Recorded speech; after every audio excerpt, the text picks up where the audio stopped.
કચ્છ જિલ્લાના જખો ગામના પ્રજ્ઞાચક્ષુ દાનસંઘજી ઉર્ફે દાનુભા જાડેજા અબડાનું જીવન અનેક લોકો માટે પ્રેરણારૂપ બન્યું છે।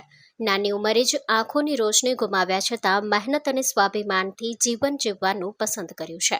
દાનુભા જાડેજા માત્ર 6 વર્ષના હતા ત્યારે માતાના રોગ દરમિયાન તેમની બંને આંખોની રોશની જતી રહી હતી। હાલમાં 60 વર્ષની ઉંમરે પહોંચેલા દાનુભા વર્ષોથી જખો ગામમાં ન્યૂઝપેપર અને મેગેઝિનની એજન્સી ચલાવી રહ્યા છે। તેઓ પોતાના ગ્રાહકોને સમયસર ઘરે અને દુકાને પેપર પહોંચાડે છે। દાનુભા એકલા રહી જીવન ગુજારી રહ્યા છે અને પોતાના શ્રમથી કમાણી કરી પોતાનું ગુજરાન ચલાવતા સાથે વૃદ્ધ માતાનું પણ સહારો બની રહ્યા છે।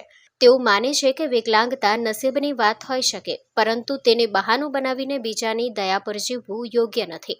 તેઓ મહેનત અને સ્વાભિમાનથી જીવન જીવવાનો સંદેશ આપે છે।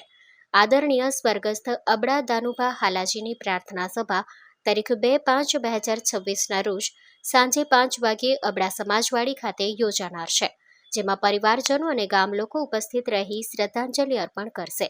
દાનુભા જાડેજાનું જીવન સાચા અર્થમાં સાબાસ જિંદગીનું જીવંત ઉદાહરણ છે, જે સમાજને આત્મનિર્ભરતા અને સ્વાભિમાનનો પાઠ ભણાવે છે।